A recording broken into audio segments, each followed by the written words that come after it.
이미 계획된 것들을 저희가 다 통합을 해서 추진을 하는 것이기 때문에 저희가 그 예타를 통과하게 되면 빠른 속도로 추진이 가능하다고 봅니다.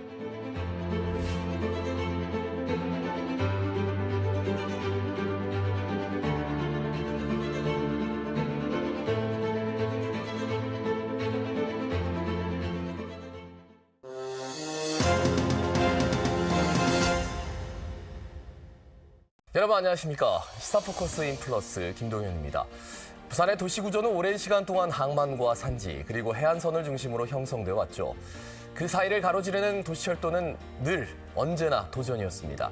오늘 시사포커스 인플러스에서는 새로운 해안선 도시철도 부산항선에 대해서 깊이 있게 살펴보겠습니다. 총 길이만 24.21km, 41개의 정거장, 그리고 세계 최초로 상용화되는 수소트램. 이 도전은 부산의 교통을 바꾸고 도시의 균형을 바꿀 수 있을까요? 함께할 두 분을 소개하겠습니다. 부산항선 사업을 총괄하고 있는 분이에요. 부산시 도시균형발전실의 임경모 실장 함께합니다. 어서 오십시오. 반갑습니다. 자, 이어서 도시계획과 교통정책 분야 전문가세요. 동아대학교 도시공학과 김혜경 교수 함께합니다. 어서 오십시오. 네, 반갑습니다. 자, 앞서 영상에서 보셨듯이 뭔가 좀 기대하는 바는 큰데 이게 정말 될까라는 생각이 한편으로는 듭니다. 일단 임 실장님께 먼저 좀 질문을 해야 될 것 같아요. 이게 어떻게 나온 건지, 이 프로젝트가 어떻게 탄생하게 되는지 좀 말씀을 듣고 싶어요. 부산항선 그 말 이름 그대로 부산항을 끼고 달리는 노면전차입니다. 네네. 영도 태종대부터 해가지고 북항을 거쳐가지고 경성대, 부평대까지 걸어가는 24km의 그런 노선입니다. 네네. 이 노선은 우리 부산의 1호선, 2호선보다는 조금 짧지만 3, 4호선보다는 긴 노선이겠습니다. 이 노선은 이번에 시민들에 공개된 제2차 철도망 구축 계획에서 네. 처음으로 시민들에게 공개가 됐습니다. 먼저 도시철도망 구축 계획에 대해서 여러분들에게 설명을 드려야 되겠습니다. 도시철도망 구축 계획은 도시철도법에 의해서 근거하는 건데요. 도시의 장기적 개발과 교통 수요를 감안해서 앞으로 10년 동안 도시철도에 할 부분을 전부 다 이게 단계되어 있습니다. 만약에 이게 이 계획에 들어가지 않는다면 도시철도를 건설할 수가 없는 거죠. 그래서 지난 17년부터 해가지고 22년까지 마련한 제1차 도시철도망 구축 계획에는 우한 간만선 그리고 CBA 파크선, 영도선이 이미 검토가 되고 있었습니다. 그런데 영도선하고 우한 간만선 같은 경우에는 원래부터 이 도시철도를 건설해야 하는 그런 요구가 많았던 지역이죠. 맞아요. 정치할 때 국회의원 선거만 나오면 늘 자주 다뤄지던 주제잖아요. 그렇죠? 그렇습니다. 네네. 그래서 이런 부분이 상권 세태해가지고 지역의 활성화에 대한 기대의 요구가 컸던 지역이고요. 그렇죠. 또한 그 북항을 가로지르는 그런 지역 같은 경우에는 북항 1단계, 2단계 개발과 연계해서 이를 뒷받침하는 철도가 필요한 그런 실정이었습니다. 네네. 그래서 우리 23년부터 하는 제2차 도시철도망 구축 계획에서 이런 부분을 검토해서 세 가지 노선을 종합적으로 한 채 연계하는 것이 좋겠다는 생각에 대해서 이번에 통합해서 만든 노선이 바로 부산항선이라고 그래 보시면 되겠습니다. 예. 이 사업은 교통 해소 불편을 이렇게 넘어서서 지금 중심 지역과 원도심을 활성화에 기여하는 그런 사업으로 볼 수 있기 때문에 융합형 복합 프로젝트라고 보시면 되겠습니다. 네, 그러니까 이전에 영도선도 있었고 CBA 파크선도 있었고 우한 간만선에 대한 이야기들이 다 개별적으로 이루어졌는데 이렇게 되니까 너무 좀 개별적으로 이루어지기도 하고 좀 지역적이기도 하고 근데 이걸 한번 연결해 보자. 그래서 보니까 이제 BC도 상당히 좀 좋게 나왔더라고요. 그렇습니다. 그러니까 이용 대비 편익, 비용 대비 편익. BC에 말씀하신 이 경제성 분석이라는 겁니다. 그래서 BC가 안 나오면 사업을 추진할 수가 없는 상황이죠. 그래서 현재 이 통합의 이유가 여러 가지 경제 회복, 원도심의 경제 회복이라는 그 차원도 있겠지만 무엇보다도 사업의 실현 가능성에 중점을 두고 검토를 한 노선이 되겠습니다. 만약에 제가 이 노선이 따로 추진되었더라면 이 경제성이 안 돼서 기획재정부의 타당성 조사에 이게 통과가 안 되는 그런 실정이었습니다. 그래서 경제성 분석을 통해서 비용 대비 편익이 높아야 되는 그런 부분에 저희가 고려를 했습니다. 그러면 편익과 비용에 대해서 말씀을 드려야 되는데요. 이 도시철도에서의 편익이라는 부분은 보통 이용자의 통행 시간을 절감할 수 있다든지 통행 비용을 절감하는 이런 데서 편익이 나옵니다. 얼마나 많은 사람들이 이용하는 게 따라서 이 편익이 좌우되는 거죠. 비용 같은 경우에는 역사를 건설하는 비용이라든지 여러 가지 운영비를 포함해서 차량 기지 건설 그리고 차량 구입비 등 이런 부분들이 비용에 포함이 됩니다. 그러면 이 비용 대비 편익이 보통 1보다 커야지만 경제성이 있다고 말씀을 드리겠고요. 도시철도 같은 경우 0.7은 이상은 돼야지만 추진이 가능한 그런 네네. 부분이 되겠습니다. 그리고 이런 현실적 제약을 통해서 저희가 새 노선을 통합해서 검토한 결과 비용 대비 편익이 0.89까지 상승했습니다. 보통 그 세 개의 노선을 같이 합하더라도 뭐 어느 정도가 이게 안 되기 때문에 별로 효과가 없는 걸로 그렇게 이게 시민들이 이렇게 추측을 할 수가 있겠는데요. 네. 그것이 아닙니다. 합함으로써 시민들이 더 많이 이용할 수 있는 부분이 열려 있고 특히 한성 체계를 조정을 하면서 시민들이 11만 원까지 상승한다는 그런 자료가 있습니다. 그리고 비용 부분에서도 비용이 현실적으로 많이 감소합니다. 세계 통합하면서 운영비에 대한 비용이라든지 차량 네네. 기지가 감소하는 그런 비용이 있기 때문에 이런 점을 감안할 때 세 가지 노선을 통합한 것은 확실하게 효과가 있다. 그러니까 현실성이 있는 사업이기 때문에 바로 우리가 이 부분은 기획재정부를 예타를 통과할 가능성이 큰 네네. 거죠. 예, 그렇게 보시면 되고요. 이 통합과 더불어서 우리 1호선, 2호선의 도시철도 간의 연결도 지금 현재 많이 생각을 해야 되고요. 특히 북한 재개발을 하다 보면요, 이쪽 지역이 업무 상업의 중심지가 됩니다. 이 중심지를 나중에 우리 부산항과 연계되는 여러 노선으로 지금 현재 이동식에서 이런 부분을 같이 활성화될 필요가 있다는 거고요. 특히 신설 역사가 있음으로써 원도심 활성화에도 상당한 기여를 하는 것이 바로 부산항선이라고 보시면 되겠습니다. 예. 예. 그러니까 일단은 전략적으로 봐도 그러니까 하나씩 따로 떨어져 있을 때보다는 통합을 하면 비용도 좀 적게 들 것이고요. 뭐 당장 인건비도 좀 적게 들 것 같다라는 뭐 비전문가적인 시선에도 봐도 여러 가지로 장점이 있을 것 같다라는 생각이 들어서 일단 그렇게 접근을 하셨고 그리고 다양한 우리가 모르는 부수적인 효과들은 나타날 것 같은데 문제는 이게 수소예요. 수소 트램이란 말이에요. 김 교수님. 네. 그러니까 수소 트램에 대해서도 꾸준히 얘기는 하는데 이게 장단점이 뭔지 구체적으로 말해봐라. 좀 알고 계시느냐 하면 좀 낯설거든요. 네네네. 말씀해 주신다면 어떤 말씀해 주시겠습니까? 네, 우선 트램에 대한 정의부터 살펴보게 되면 트램은 노면 전차라고 이해하시면 되겠습니다. 그래서 우리가 생각하는 걸 도시철도하고 차이점은 지상을 통해서 이동하는 전철이라고 이해를 하시면 되겠습니다. 보통 유럽에서 이용하고 있는 노면 전차 같은 경우는 가선을 통해서 전기를 공급하고 있는데요.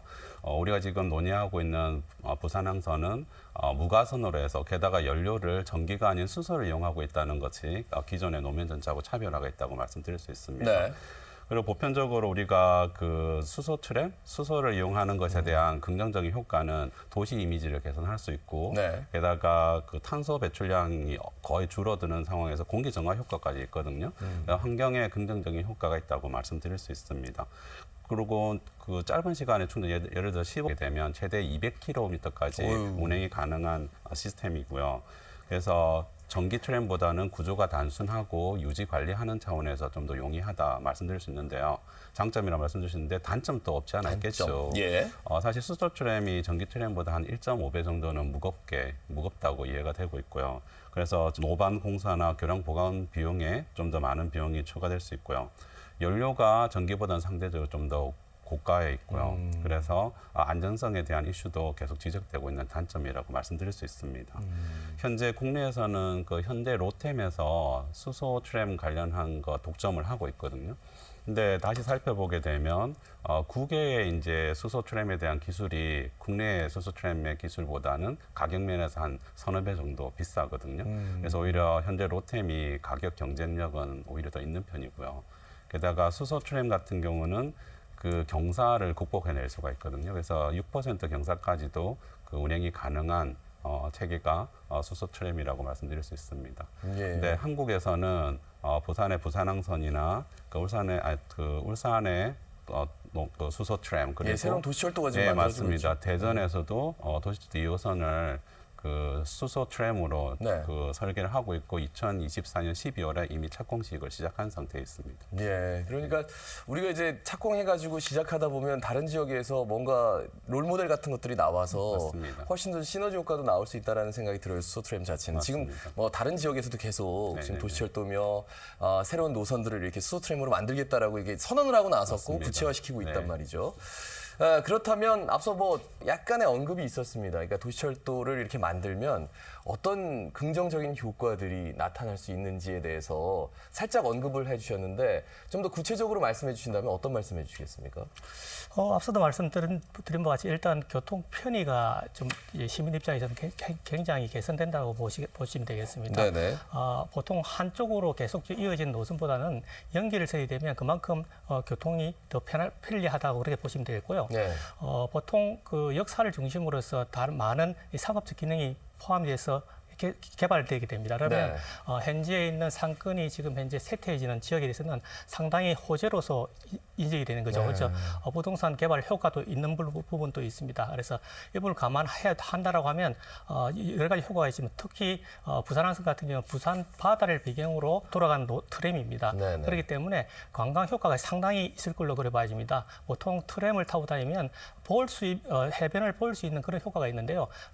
보통 지하철은 지하에 있다 아닙니까? 그래서 볼 수가 없는 부분이 있기 때문에 그런 걸 감안하면 부산 항선에 연결되어 있는 그런 관광 인프라에도 상당히 구축이 활성화될 걸 그렇게 기대됩니다. 그러니까 부산항 국제여객터미널 가보신 분들은 알겠지만 거기 마이스 시설 굉장히 많이 잘 해놨단 말이에요. 그런데 지금 뭐 킬러 컨텐츠라는 것들이 사실 좀 부재한 상황에서 거기를 이제 일단 사람들이 들어갈 수 있는 교통 편의가 좀 제공이 되고 그게 또 지하철과 연결이 되고 이런 것들이 당연히 원도심 활성화에 도움이 될 것 같은데요. 이 점도 좀 짚어주십시오. 당연히 됩니다. 예. 이 트램이 있는 거 없는 거는 부산의 어느 지역을 가보시면 알겠는데요. 네네. 도시 철도가 있다는 그 자체로 해서 주민들이 상당히 만족도가 높습니다. 편안하게 접근해서 그 이용함으로써 교통 편의가 정진되는 것은 맞습니다. 네. 그래서 그 부분으로서 시민들이 그 도시 철도를 이용하는 그런 효과가 상당히 집대성된다고 보면 되고요. 앞서도 말씀드린 것 같이 이런 부분에 그러니까 시민들이 모여서 이용함으로써 그 일대의 여러 가지 상업 적으로 일단 쇠퇴해진 상권도 활성화하는 효과가 반드시 있을 걸로 그래 봐집니다. 예, 원도심에 정말 많이 사시고 영도선도 우암 간만 쪽도 많이 사시는데 도시철도가 사실상 우암동 쪽, 간만동 쪽은 아예 없다고 봐야 되고 그렇습니다. 영도도 좀 부족하고 거기를 가로지르는 건 이제 부산 지하철 1호선밖에 없다는 게 그렇습니다. 벌써 지역민들이 얼마나 이 부산항선을 기대할 수밖에 없는지에 대해서 좀 대충 짐작이 가고 관광 얘기를 해주셔가지고요. 당연히 뭐 관광 활성화의 효과는 어마어마할 것 같습니다. 타고 받아보는데 누가 안 올까라는 생각이 들어서요. 이미 부산항선을 이게 연결한 그 노선에는 상당히 많은 그 관광지가 많습니다. 예. 아시겠지만 저 유명 관광지 태종도를 비롯해 가지고요. 국립해양박물관이 있습니다. 그리고 자갈치 시장과 연계가 될 수 있고요. 북한 1단계 공원도 연계가 됩니다. 그리고 요새 젊은 사람들이 많이 찾고 있는 영도 깡깡이 마을 그리고 삼진 어묵과 그 일대의 커피 전문점 또 많이 찾을 수가 있는 그런 효과가 있는 거죠. 그리고 이 노선이 개통이 될 점이면 북한 재개발 지역에 랜드마크가 건설될 거고요. 그리고 북한 오페라 하우스가 또 운영 중에 있을 겁니다. 네네. 그래서 이와 연계해서도 많은 관광 명소가 될 수 있는 거고요.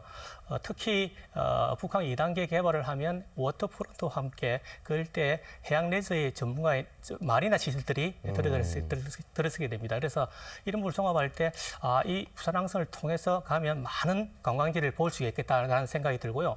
특히 앞서 말씀드린 바와 같이 부산항선은 일단 노선 전차입니다. 그래서 네네. 트램이기 때문에 이런 그 바다를 끼고 이런 관광지를 보는데 하나의 그 자체로서 매력이 있습니다. 그렇겠죠. 예. 매력이 있죠. 예. 당연히 있겠죠. 김 교수님도 네. 그 관광 뭐 활성화, 원도심 활성화 여기에 대해서 끊임없이 고민하시는 분이고 네. 이게 도움이 많이 될 것 같아요. 맞습니다. 잠깐 언급 듣고 그 다음 질문 이어가겠습니다. 네, 저도 고민해 보는데 사실은 지하철 1호선 노선하고 약간 노선이 중복이 되거든요. 근데 만약에 그 지금 우리가 생각하는 부산항선을 대중교통 개념으로 접근하면 사실은 이용 수요가 좀 부족할 거라 생각이 들고 관광의 목적으로 관광의 차원에서 이 이용자 수요를 고민한다면 충분히 성공할 수 있는 수단이 되지 않을까 이런 생각은 있습니다. 예. 그리고 이제 범인력, 문현력으로 다 이렇게 또 환승 체계가 만들어지기 때문에 지금 딱 환승할 수 있는 공간이 1호선하고 2호선 서면 그리고 수영. 맞습니다. 뭐 굉장히 단순해요. 하나밖에 네, 없어서 복수의 환승력이 생기는 것만으로도 많은 부분에서 도심 발전하는 효과를 누릴 수 있을 것 같은데 문제는 이게 일단은 철로잖아요. 네, 맞습니다. 예, 가선을 해야 되는 것과 네, 단선이냐 복선이냐 이런 얘기도 좀 나오고 교통 혼잡을 부추기지는 않을까 이런 걱정하시는 분들도 있어요. 여기에 대해서 좀 말씀을 듣고 싶습니다. 사실은 우리가 도시철도 같은 경우는 지하로 이렇게 이동하기 때문에 지상의 차로를 이렇게 침범하고 차지할 확보할 이유는 없지만 지금 우리가 이야기하고 있는 부산항선 같은 경우는 뭐 그러니까 왕복으로 운행을 할 수도 있고 편도로 운행을 할 수도 있는 방식인데 어떻게든 원도심에 있는 도로망의 1차로 혹은 2차로를 물리적으로 확보를 해야 되는 어려움이 있는 거긴 사실이고요. 그러니까 건설 과정에서 정체는 불가피하고 실제로 운영이 되는 상황에서도 그 기존의 차로를 확보해야 되는 차원에서 교통 정체는 이슈가 될 수는 있을 것 같습니다. 그럼 이런 교통 정체에 대한 뭐 보완 같은 것들 생각해 놓으신 게 있습니까? 이런 문제점을 사전에 지금 분석하고 있습니다. 네. 지금 교수님께서 말씀하신 대로 교통량이 많은 구간에 차로 수가 감소되면 상당히 많은 불편이 있을 걸로 네, 보아집니다. 이런 동향에 대해서는 이미 시뮬레이션을 통해서 여러 가지 분석을 해서 문제가 없도록 해야 되는데 아무튼 이 지금 서울시에서 하고 있는 위례선이 하고 있습니다. 네네. 이런 부분에 사례를 참고해서 저희가 벤치마킹 한 다음에 앞으로 어떤 문제점이 있는지 어떻게 대처해야 되는지에 대해서 많은 검토를 해서 반영할 예정으로 있습니다. 그러니까 거기에 다른 차량도 다닐 수 있게 한다, 안 한다, 뭐 이런 것들도 용역을 충분히 해봐야겠군요. 그런 것도 필요할 것 같습니다. 그래서 일단 해외에 있는 트램과 다른 그런 노선입니다. 그리고 네네. 국내에서 지금 현재 적용이 되고 있기 때문에 국내에 법적으로 또 좀 분쟁이 있는 부분들이 몇 분 있습니다. 그래서 이런 부분 감안해서 우리 실정에 맞는, 우리 부산 실정에 맞는 트램을 건설하도록 그렇게 노력하도록 하겠습니다. 그러니까 도로 사정이 좋지 않은 공간에다가 또 트램을 개설해야 되는 이 문제에 대해서 네네네. 교수님은 좀 어떻게 풀어나가야 된다고 보세요? 사실은 부산에 과거에 노면 전차가 있었거든요. 그랬죠. 그래서 1968년에 이제 버스가 도입되면서 수성률도 떨어지고 사고도 많이 나는 이런 상황에서 1968년에 노면 전차 완전히 이제 없어졌죠. 사라지는 네. 상황이었죠. 근데 유럽 관광지처럼 노면 전차 버스가 같은 도로를 주행하는 것은 불가능합니다. 부산의 교통량이 지나치게 워낙 많기 많기 때문에. 때문에. 그래서 물리적으로 분리시켜야 되는 거는 맞고요. 그리고 우리가 기대하는 거는 새로운 교통수단으로 승용차를 이용하는 수단들이 전환해 주기를 바라는 거죠. 최근에 부산시 대중교통 수송 분담률이 약 45% 역대급이었거든요. 네네. 그래서 이런 상황에서 부산에서 이런 노력을 통해 가지고 부산항선이나 이런 다양한 서비스를 제공하면 우리가 기대하는 거는 관광 수요도 유발할 수 있지만 기존의 승용차 이용자들이 이렇게 수단을 전환해 주기를 바라는 거죠. 네네. 그러면서 부산시의 대중교통 목표가 수송 분담률 60%거든요. 이런 것들을 통해서 조금씩 개선되지 않을까 기대해 봅니다. BRT 처음 생겼을 때 네. 아마 운전 항상 하시던 분들은 이게 불편해가지고 어떡하냐 차 막힌다 했는데 결국은 저도 모르게 대중교통 이용하게 되고 그게 오히려 이제 점진적이지만 굉장히 좋은 효과를 갖게 되는 것 같아요. 네. 그런 것들을 이제 생각하시는 거잖아요, 그죠? 그렇습니다. 우리 트램 같은 경우에는 도시철도와 다른 또 매력이 있습니다. 일단 정류장 간 거리가 좀 짧거든요. 보통 도시철도 같은 경우는 한 1km 정도의 역간 거리가 있습니다. 그래요? 그런데 트램 같은 경우는 한 600m 정도로 짧기 때문에 시민들이 접근하기가 일단 편리합니다. 네. 그리고 일단 지하철과 다르게 지면에서 바로 이게 탈 수가 있습니다. 그렇죠. 버스 환승해가지고 바로 타니까. 그러니까 그렇죠? 버스 네. 타는 높이는 버스를 타려고 하면 한 칸을 걸어 올라가야 되는데 그렇죠. 그 노면하고 같은 위치에 있기 때문에 노역자들한테 상당히 좋은 교통수단이 될 수가 있을 것 같습니다. 또한 바깥쪽으로 지금 경관을 보면서 탈 수 있는 그런 매력도 있기 때문에 네네. 관광 효과도 상당한 많을 걸로 그렇게 알고 있습니다. 예. 예. 근데 이제 결국은 또 얘기가 나올 수밖에 없는 게 비용 문제예요. 이게 지금 보니까 7,240억 원. 이 중에서 10위가 40%가 들어가야 된다. 60% 국비인데. 그러니까 국비가 확보가 될 수 있느냐라는 것도 걱정이지만 10위가 이만큼 보조를 해줄 수 있는가에 대한 걱정. 그리고 7,240억 원. 이게 적지 않은 사업비인데 이 예산에 대해서는 어떻게 좀 평가하고 계시는지요? 예산에 대해서 생각해 보지는 못했지만 제가 네. 생각할 때는 사실은 민간 자본이 관여가 되지 않을까 이런 생각은 미리 해보고요. 그래서 제가 염려하는 거는 그 용인의 경전철이나 네네. 부산 김해 경전철 같은 경우는 수요 예측을 좀 과하게 하면서 그 사업이 준공됐을 경우에 시재정이 엄청나게 맞아요. 부담을 지게 예. 되는 거거든요. 그래서 이 사업도 진짜 그 대규모 교통 인프라 사업 같은 경우는 초기 단계부터 고민을 많이 해야 되는 상황이고 마지막에 제가 말씀드리려고 했지만 그 용인이나 김해, 부산 김해 경전철 같은 경우는 거기에 대한 수요 예측을 실패한 거에 대한 책임을 아무도 안 진단 말이에요. 그렇죠. 다 뭐 네, 떠나셨죠. 맞습니다. 그래서 우리 부산항선 네. 같은 경우도 아마 장기 교통 인프라 사업이다 보니 이걸 시작하는 과정에서 나중에 준공이 됐던 시점에서도 여기에 대한 누군가는 책임 행정을 해야 된다 이런 생각을 하고 있습니다. 일단 알겠습니다. 그 우려하시는 부분은 충분히 네. 이전에 있었던 난맥상이었기 때문에 아실 것 같고 지금 부산시에서 어떻게 준비하고 계시는지 일단 그것부터 여쭤보겠습니다. 일단 부산시 책임 있게 준비하도록 그래 하겠습니다. 네. 부산시 총 사업비가 한 7천억 정도라고 아까 말씀을 드렸는데요. 네. 상당히 많은 사업비입니다. 네. 보통 도시철도를 건설하면 이보다 한 3배 많은 그 예산이 듭니다. 다만 현재 트램으로 하기 때문에 한 3분의 1 정도로 할 수 있던 그런 매력은 있습니다. 7,200 중에서 한 60% 정도가 지금 국비가 들어가는 부분이 있는데요. 나머지 40%를 이제 부산시 재정으로 메꿔야 됩니다. 네. 보통 이렇게 되면 한 3천억 정도가 들어가게 되는데요. 이걸 한꺼번에 투자하는 건 아니거든요. 그래서 매년 6년 정도로 지금 준공 기간을 봤을 때 한 6년 정도로 봤을 때는 한 해 한 500억 정도 보시면 되겠습니다. 네네. 이렇게 되면 우리 부산시가 가용할 수 있는 자본 지출 한도가 한 해에 한 1조 7천이 됩니다.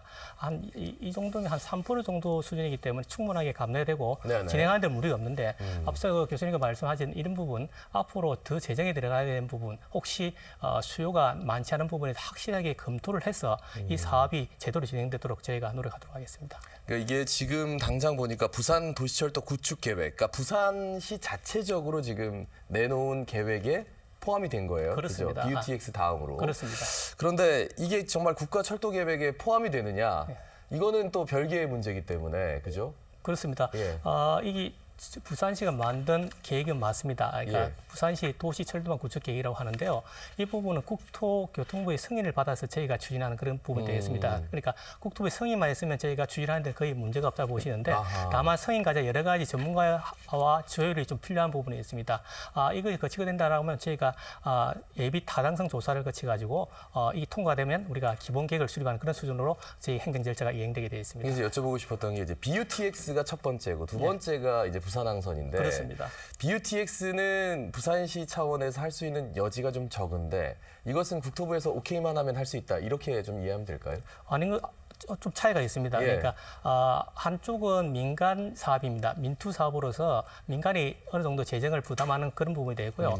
부산항선은 국비와 시비가 분담된 구조입니다. 아하. 다만 이 모든 사업이 다 예비 타당성 조사 거쳐야 되는 그런 상황이고요. 기획재정부의 승인이 좀 필요한 그런 상황이 되겠습니다. 예. 그러니까 일단은 국가 전반적인 철도와는 관계없이 우리가 이제 승인만 받으면 할 수 있는데 기획재정부를 넘어서기 위해서는 예타를 받아야 된다. 그렇습니다. 이렇게 좀 정리를 하고 가겠습니다. 여러분께서는 지금 수소트램 부산항선 교통 미래 될 수 있나라는 주제로 스타포커스 인플러스를 시청하고 계십니다. 잠시 후에 뵙겠습니다.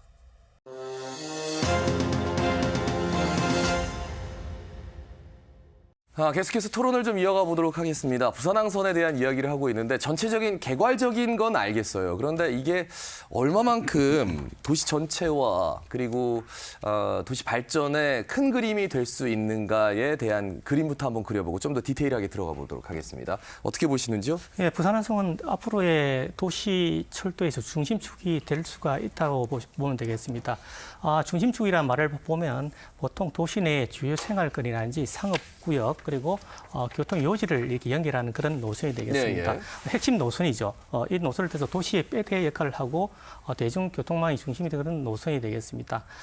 현재 중심적으로 본다면 도시철도 1호선과 2호선이 이게 해당이 됩니다. 보통 그 이용하는 승객들이 1호선 같은 경우에는 한 42만 명, 2호선 같은 경우는 한 32만 명이기 때문에 둘을 합치면 거의 86%가 이용하기 때문에 이 노선은 중심적으로 역할을 한다라고 보시겠습니다. 네네. 그래서 다른 방향이 좀 다르집니다. 그래서 1호선은 남북이고 2호선은 동서쪽이기 때문에 적절하게 연결돼서 중심적 역할을 한 걸로 보면 되겠습니다.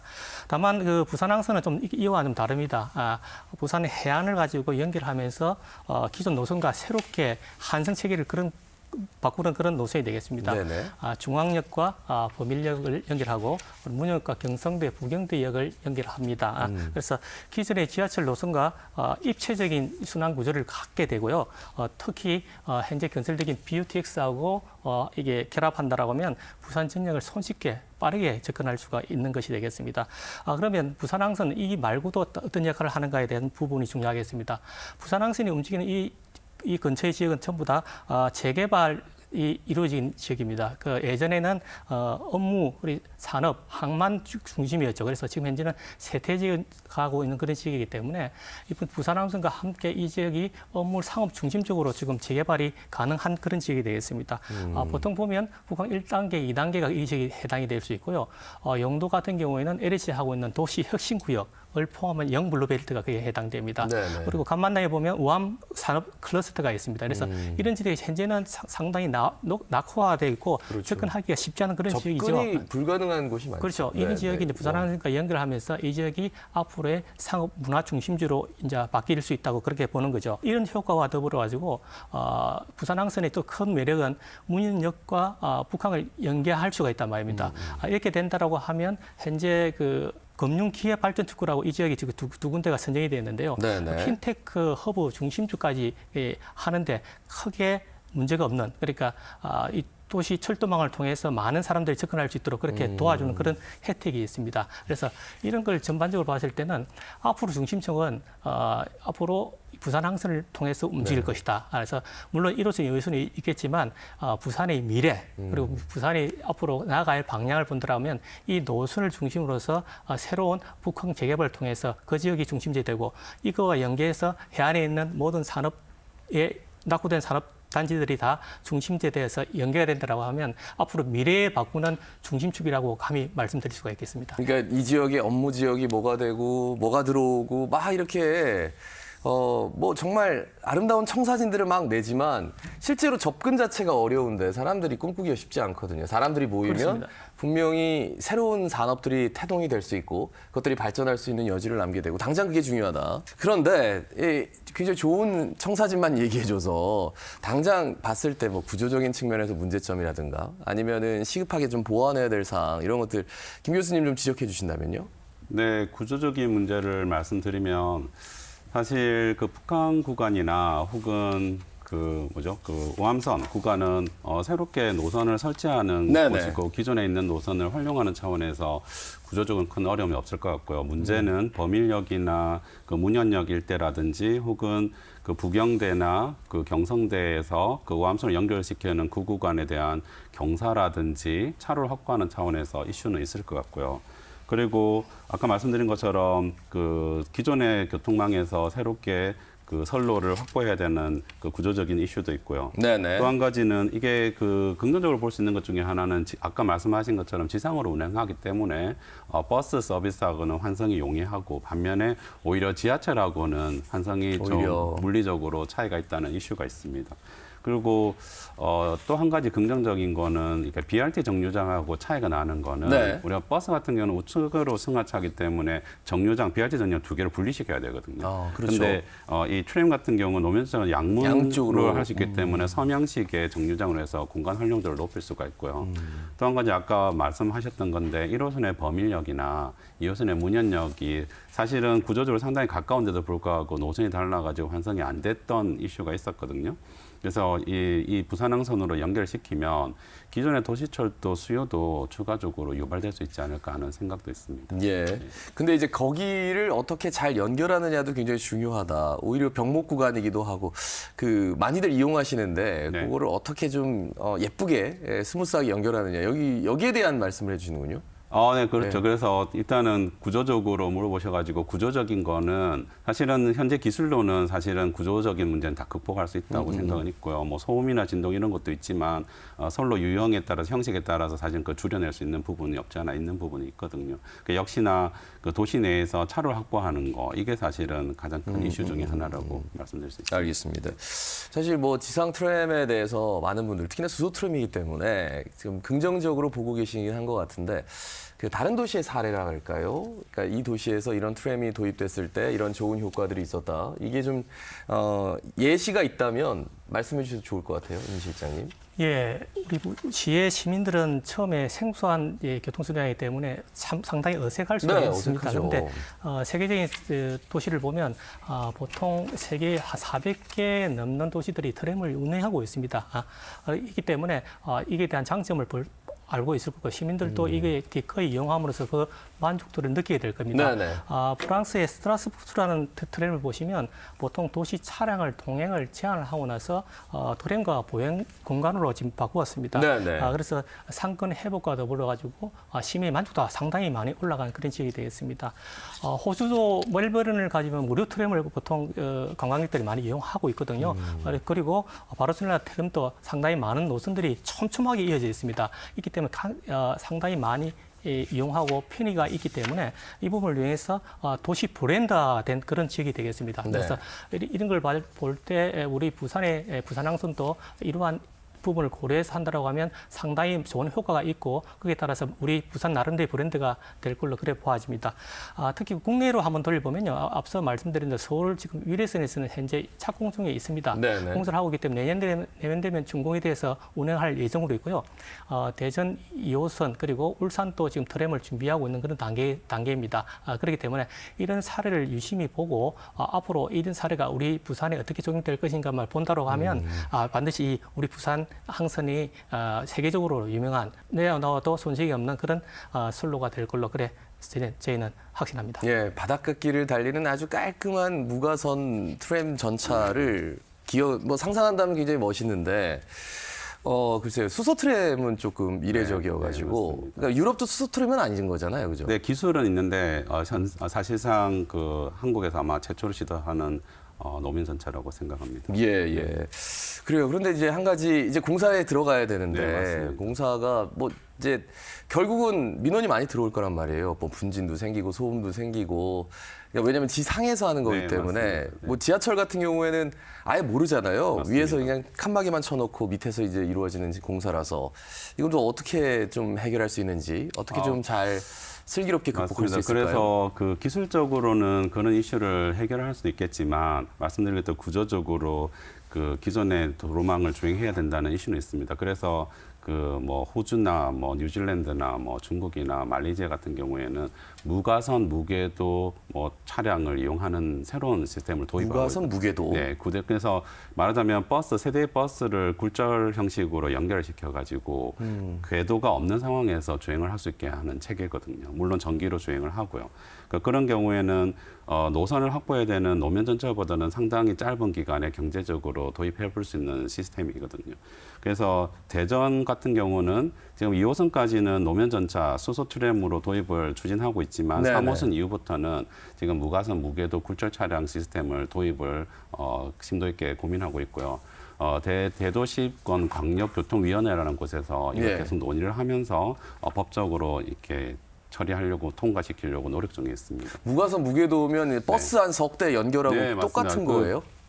단순하게 말씀드리면 그렇게 말씀드릴 수는 있죠. 그러니까 실제로 중국이나 몇몇 도시에서는 실제로 운영 중에 있는 서비스입니다. 예, 뭐 이런 그래서- 서비스에 대해서는 네. 뭐 어떻게 생각하시는지. 보통 한 수송 능력은 한 200에서 240명까지 수송할 수 있고 예. 기존의 버스차로 이용할 수 있고 레벨 4 수준의 자율주행도 가능한 서비스로 알려져 근데 있습니다. 사람들이 뭔가 이렇게 이게 좀 좋다라는 느낌은 썩 없을 것 같아가지고 뭔가 관광 효과도 있어야 되니까 네. 어떻게 보세요? 무가선 무궤도 도입은 상당히 뭐 나름대로 어필이 될 걸로 그래 보아지만 현실적으로 문제는 좀 있을 것 같기도 합니다. 그래서 일단 저희 부산항선은 무가선은 맞는데 네. 궤도는 궤도는 있는 걸로. 가지고 있습니다. 그래서 이런 부분 여러 가지 세계사를 좀 여러 가지로 검토를 하고 있기 때문에 이런 부분들은 현재 있는 계획대로 갈지 나중에 저희가 기본 계획을 수립하게 되는데요. 그 계획에서 어느 정도 조정을 할지에 대한 부분은 부산 시민들 의견을 들어서 저희가 전문가 의견을 들어서 최종적으로 결정하기 때문에 현재 있는 계획으로서 결정됐다라고 보기는 않아도 될 것 같습니다. 예, 그 뭐 여담입니다만 최근에 이제 동백 패스 만들면서 대중교통 수송 분담률 진짜 저도 많이 타거든요. 그런 분들이 많이 높아졌다라고 부산시에서 뭐 홍보할 만하다는 생각이 듭니다만. 근데 이제 대중적인 참여가 굉장히 중요하단 말이에요. 예, 이제 수소 트램도 만들어지면 대중적인 참여가 더 높아질 것 같기도 하고 시민 참여를 이끌기 위해서는 좀 어떻게 해야 될지 거기에 대해서 좀 질문하고 싶습니다.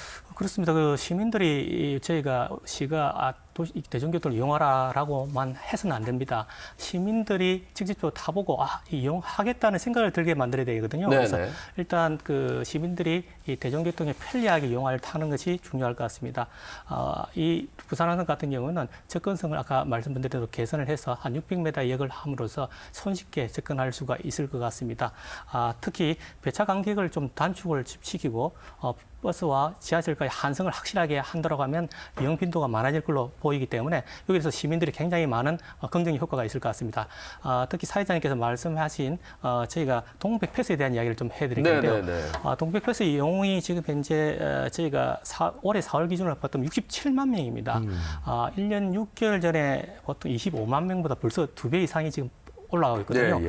지금 그래서 이 대중교통 수송 분담률이 지금 현재 45% 머물러 있는데 좀 더 많이 좋아질 걸로 보아집니다. 그래서 현재 있는 동백패스 운영이 좀 더 확실하게 또 저희 시에서는 어린이 무료교통하고 K패스 연계를 하고 있는 그런 실정이 되겠습니다. 이와 더불어 가지고 시민들이 이거 이용하는 것도 중요하지만 현재 있는 디지털 혁신 기술을 연계해서 이 기술을 가지고 조금 이용한다면 더 편하게 이용할 수 있습니다. 말씀드리자면 통합 모빌리티 시스템이라고 맞습니다. 이를 이용한다라고 하면 현재 저희가 따로따로 이게 교통요금을 지불하는 게 아니고 처음에 이불 선정을 해서 검색을 하고 나서 나중에 전체적으로 결제까지 하는데 이 안에는 지하철, 버스 그리고 시내버스도 있겠지만 마을버스도 있고요. 그리고 공유 자전거도 있고 퍼스널 모빌리티 PM도 적용되어 있습니다. 그래서 전반적으로 모든 교통이 이 하나의 시스템으로 들어간다고 하면 시민들도 확실하게 참여할 의향이 높아질 걸로 그런 보아집니다.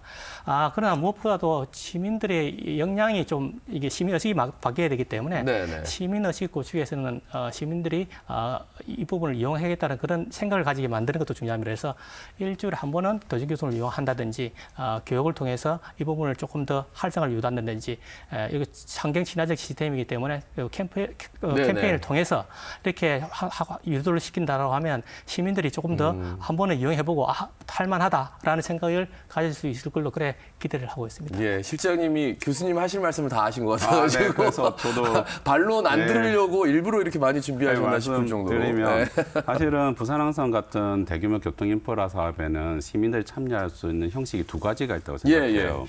첫 번째는 사전에 시민들 의견을 모아 수렴해서 그 계획에 반영하는 방식이 있고 또 한 가지는 시민들 스스로 그 대중교통 이용해주는 방식이 있거든요. 그래서 예를 들어서 우리가 2018년에 그 BRT를 소개하면서 공론화위원회하고 시민수기 과정을 거치면서 시민들의 의견을 수렴하면서 남은 BRT 구간에 지금처럼 이렇게 그 성공해낸 사례가 있거든요. 그래서 이거 같은 부산항선 같은 경우도 부산 시민들의 이동 서비스를 제공하는 차원에서 어떤 형식으로든지 사전에 시민들의 의견을 반영할 수 있는 형식이 반드시 있어야 될 것 같고요. 또 한 가지는 우리가 사실은 대중교통 수송 분담률을 1% 높이는 건 엄청나게 많은 노력과 예산과 행정이 필요하거든요. 그런데 5% 까먹는 건 정말 쉬워요.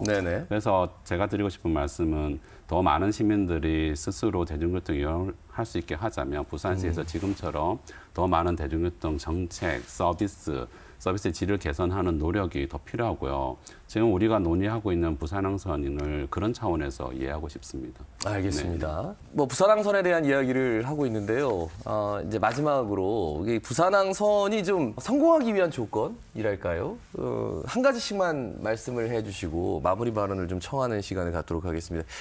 부산항선이 성공하기 위한 조건, 이거는 무조건 해야 된다. 된다라고 어떤 걸 생각하시는지 김혜경 교수님. 네. 아까 잠깐 말씀드렸는데요. 사실은 이게 아무리 좋은 계획이라도 실제 어떻게 구현될지는 사실은 미지수거든요. 네네. 그래서 그 책임자께서 요기에 대한 그 시작 단계부터 준공 단계까지 그 사업에 대한 책임을 질 수 있는 체계가 반드시 필요하다고 그러니까 생각합니다. 다른 지역에 좀 안 좋았던 사례들 때문에 또 말씀을 또 하시는군요. 그렇긴 네. 하고요. 그래서 과거에 이제 대중교통 관련 사업들을 보게 되면 대중교통을 성공적으로 잘 운영하고 계획함에 따라서 그 정책 책임자들이 엄청나게 크게 성공하시는 분들을 봐온 경험도 있고요. 혹은 이게 잘못됐을 경우에 시민들이 너무 불편해하는 과정이 많습니다. 예를 들면 그 재정 부담이 사실 온전하게 부산시만의 예산은 아니지 않습니까? 그래서 어떻게 보면 시민들의 그 예산이다 보니 거기에 대한 책임감 이런 것들이 반드시 필요하다. 그래서 계획 자체는 저는 좋게 생각을 하고 있고요. 네네. 그거를 계획 수립하고 집행하고 구현하는 과정이 더 중요하지 않을까 이런 생각이 있습니다. 네, 수립하고 구현하는 과정에 대해서 말씀해 주시는데 네.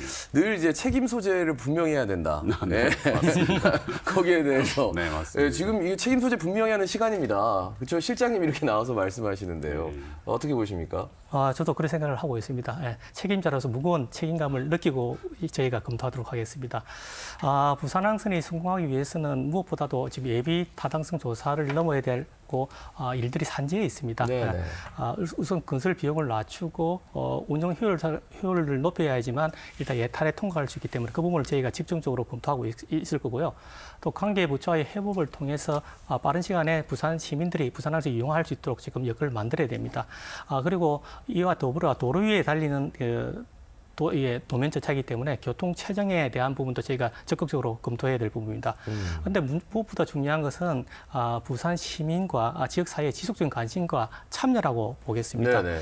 그동안 우리 가덕도 신공항이라든지 북항 재개발 그리고 개발자금 해제를 위한 지역 전략 사업들을 많이 추진해 왔습니다. 그 중에는 부산 시민들의 열망이 있었습니다. 이 대형 프로젝트를 이끌어내는 바로 원동력이 민간 협력이라고 보겠습니다. 그래서 우리 시는 행정 절차를 지금 진행하면서 부산 시민들의 목소리를 순간순간 듣겠습니다. 그리고 부산 시민들이 지속적인 관심과 참여가 있다면 이를 감안해서 반드시 빠른 시간에 완성할 수 있도록 그래 노력하도록 하겠습니다. 예, 교수님 그 예타 통과해가지고 첫 삽 뚫려면 어느 정도나 시간이 걸리는 겁니까 그러면? 그 전반적인 과정은 제가 잘 알지는 못하지만 사실은 그 다양한 절차가 있는 거는 알고는 있고요. 그래서 그 실장님께서 더 잘 아시겠지만 아까 BC에 대한 이야기도 하시고 AHP에 대한 수치도 다 합리적으로 나와 있다면 그 값을 근거로 해서 일단 예타 신청을 하고 거기서 다시 KDI나 이런 곳에서 다시 재평가를 하게 되거든요. 거기에 대해서 만약에 우리가 제시한 수치와 거기에 분석 결과가 다를 수도 있는 부분이 있고요. 과거에 보면 하단 녹산선 같은 경우도 계속 올렸다가 그 BC가 부족하고 해서 노선을 단축한다든지 그 역을 줄인다든지 하는 식으로 해서 그 BC를 조정할 수 있는 노력을 했던 경험들이 있거든요. 그래서 일단 그 중앙 정부에 올려서 그 결과를 한번 받아보고 거기에 대해서 부산시에서 어떻게 대응할지는 다시 고민해야 될 것 같습니다. 그러니까 왜 이런 말씀을 드리냐면 벌써 그런 얘기가 많이 나와요. 그러니까 5, 6도선을 다시 이걸 통해서 추진해야 된다. 그리고 시베이파크선에서 몇 군데가 이전하고 그 역이 빠져 있다. 그래서 우리도 놔달라. 이런 지역민들의 목소리가 있어가지고 아직 시작도 하기 전에 정말 뭐 논란거리만 뭐 정말 많은 상태가 되지 않았나라는 생각이 걱정이 돼서 실장님께 한 말씀 듣겠습니다. 앞서 말씀드린 바와 같이 도시철도가 제대로 운영을 하려고 하면 경제성이 분석이 필요하거든요. 그래서 이 분석 때문에 안타깝지만 몇 개의 노선이 지금 현재 제외되었습니다. 이제 역이 좀 빠졌다고. 좀 빠졌습니다. 다만 이 노선들은, 이 역들은 차후에 부산항선이 어느 정도 자리를 잡을 때 똑같이 검토해서 추가 노선으로 지금 이제 계획 중에 있습니다. 5, 6도선도 그와 일맥상통한다고 보시면 되겠습니다. 그래서 시민들이 걱정할 것이 아니고 앞으로 부산항선이 개발이 되고 나면 연계해서 추진할 거기 때문에 저희가 반드시 이 부분은 그 점을 고려해서 추진하겠다는 말씀을 드리겠습니다. 예, 처음부터 너무 많은 것들이 한꺼번에 이제 목소리가 터져 나와서 그리고 실장님 더 잘 아시겠지만 2017년, 2018년경에 그 노면 전차 사업으로 실정 사업으로 정부 예산을 딴 게 있거든요. 5, 6도선에 1.9km. 네, 맞아요. 근데 그게 사실은 예산이 한 500억 수준으로 받았는데 실제로 이제 공사를 준비하다 보니 예산이 900억 수준으로 뛰어버린 거죠. 예. 그러니까 우리가 알지 못했던 숨은 비용들이 막 있었지 않았나 이런 생각은 있고요. 그래서 실장님 더 잘 아시겠지만 이거 이렇게 대규모 노선을 고민하는 과정에서 그런 비용들 숨겨져 있는 비용 같은 것들도 다 찾아내서 그 사업비에 반영해야 되지 않을까 이런 생각을 했습니다. 그 기본 설계가 이게 좀 잘못됐다. 그래서 다시 뭐 예산이 높아졌다. 그래서 몇 년 또 더디게 가고 이런 거는 하지 않았으면 좋겠는데 뭐 이런 것들을 포함해서 그 부산 시민들께 좀 전하고 싶은 메시지가 있다면 교수님부터 한번 좀 전해주실까요? 그래서 저는 이게 부산항선이 도시 이미지를 개선할 수도 있고요. 부산시가 이제 관광에 그 포커싱돼서 도시의 정책을 펼치는 과정에서 나름 필요한 교통수단이라 생각은 있고요. 그리고 우리가 아시다시피 기존의 대중교통하고는 좀 차별화되는 대중교통이거든요. 그래서 그 시민들의 이용이라든지 관광 수요 차원에서도 효과적이기는 하다고 생각합니다. 우선 몇 가지 말씀드린 것처럼 그 시민이 계획 단계에서 참여할 수 있는 창구가 좀 있었으면 좋겠다는 생각은 있고요. 역시나 이게 성공적으로 계획이 추진될 수 있게 지역의 전문가분들이나 행정하시는 분들이 끊임없이 관심 있게 지켜보고 모니터링하는 과정이 필요하지 않을까 생각합니다. 예, 계획 단계에서부터 시민과의 소통을 굉장히 계속 강조해 주십니다. 지금 뭐 발전 단계에서부터 시민과의 소통도 뭐 염두에 두셔야 될 것 같고요. 예, 시민들께 말씀 남겨주신다면요. 네, 반드시 그래야 하겠습니다. 네네. 부산항선이 단순히 우리 하나의 철도를 짓는 사업이 아닙니다. 부산의 오래된 도심을 연결해서 북한과 연계한 앞으로의 글로벌 허브 도시는 북한과 중심으로 아마 이루어질 것 같습니다. 미래의 중심축을 만드는 그런 사업이 되겠습니다. 오랫동안 도시철도에 소외되었던 영도와 간만, 우암 그리고 북한의 원도심 지역이 이제 하나의 철도 노선으로 통합이 됩니다. 네네. 이와 함께 상권하고 일자리도 뭐 다 같이 움직이게 되는 거죠.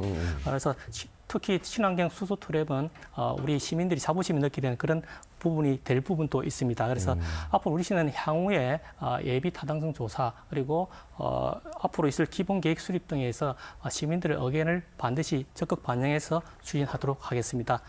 시민들의 관심과 참여 없이는 이 사업이 성공할 수가 없습니다.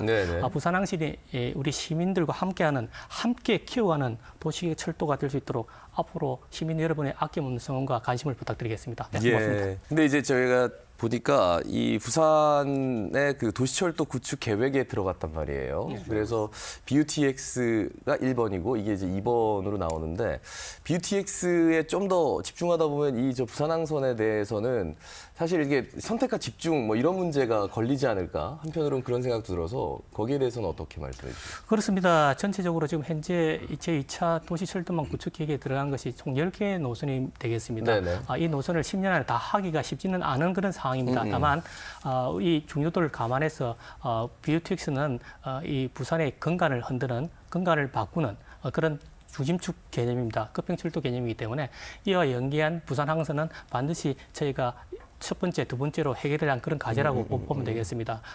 여러 가지 SOC 사업이 있지만 우선적으로 이 두 사업은 성공하기 위해서 저희 시가에 최선을 다할 걸로 보시면 되겠습니다. 예, 김영희 대표님 여기에 대해서 조금 지적해 주신다면 어떤 말씀해 주시겠습니까? 네, 그래서 그 뷰틱스는 사실은 정말 어떻게 보면 광역이죠. 광역 교통망이라고 말씀드릴 수 있고 시간이나 예산이 사실은 상상을 초월할 만큼 많이 드는 사업이고요. 그래서 우리가 그 신공항을 개발하는 차원에서 반드시 필요한 교통망이긴 하고요. 그리고 부산항선은 부산 내부에서 우리가 현실적으로 실질적으로 시민들한테 제공해 줄 수 있는 이동 수단으로 의미가 있다고 생각은 하고요.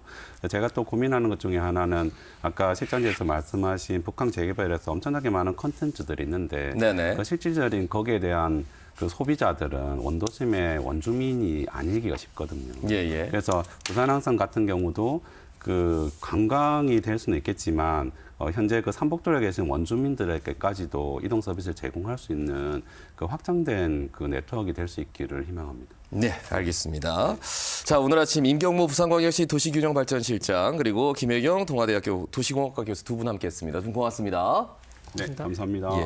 자, 부산항선은 단순히 교통노선 하나를 놓는 사업은 아닌 것 같습니다. 도시를 연결하고 균형을 잡고 또 미래를 준비하는 전략이기도 합니다.